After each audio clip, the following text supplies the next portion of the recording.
Are bad dreams and problems in life a sign of spiritual possession or a sign that God does not listen to your prayers? Well, before I answer this question, I want you to watch this. This is a wrestling match. Now, the guy in red is going to emerge victorious, but I want you to carefully watch what he went through before he won the victory. He nearly broke his neck. He struggled with the opponent.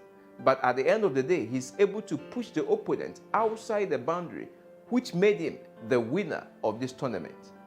You see, the reason why I showed you this is that the Bible makes us understand in the book of Ephesians chapter 6 that we wrestle not against flesh and blood. You see, nobody goes into a wrestling match without feeling the touch or the push or sometimes the punches of the opponent. In the same way as Christians, even though the forces that we fight with are spiritual forces which are unseen, we can sometimes feel their presence in our lives in the form of problems in our lives. Sometimes it can be accidents, sometimes it can be unforeseen circumstances, sometimes it can be financial problems, problems at workplace, problems in your marriage, and so forth and so forth. Other times, it can be bad dreams. People complain that I had a dream and that I was being buried. I had a dream that I was dead. I had a dream that this and that and that. When these things happen to you as a child of God, you need not to be afraid, but you need to understand that we are involved in a spiritual warfare and nobody goes to fight. Nobody goes into a wrestling match without being touched.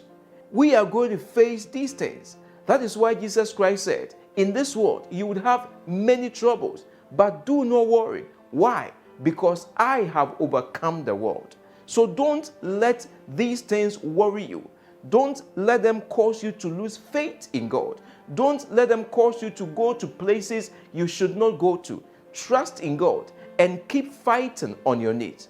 Now, another thing I want you to understand is that when you have bad dreams and you see these terrible things in your dreams, it does not always mean that there is some evil spirit in your family that is after you.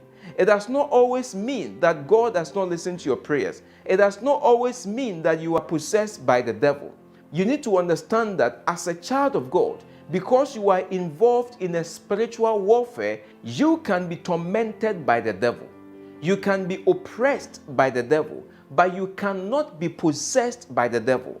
No true child of God can be possessed by the devil. The only way the devil can possess a child of God is when you fall to the temptation of the devil. So these problems that comes into our lives, these setbacks, they are the devil's way of making life uncomfortable for us so that we would accept his demonic offers and fall into temptation. The moment you fall, then the enemy can move from just oppressing you to possessing you. So don't be afraid when you sleep and have these dreams. When you wake up, thank God for delivering you and ask him to continue to give you the strength to walk in faith, because so far as you are walking in faith, you would win the victory in this wrestling match. So don't be afraid, my dear friends. Problems in life are part of the Christian experience. Never back down when your opponent has not backed down. Never give up when your opponent is still throwing punches. When they throw one punch, throw another punch in the name of Jesus. Your punches are the time you spend on your knees in prayers. Your punches are your obedience to the law of God. The more you do that, God is going to ensure that victory is yours because he has already conquered the devil. When you are going through problems in life and you are prayed and the problems seem to persist, it means that the opponent has not stopped. Keep fighting because the enemy has not stopped fighting. Keep pushing forward. Keep praying because God is with you. That is why he says, pray without ceasing. May God equip you to be a great warrior in this Christian warfare. Have a wonderful day. Shalom.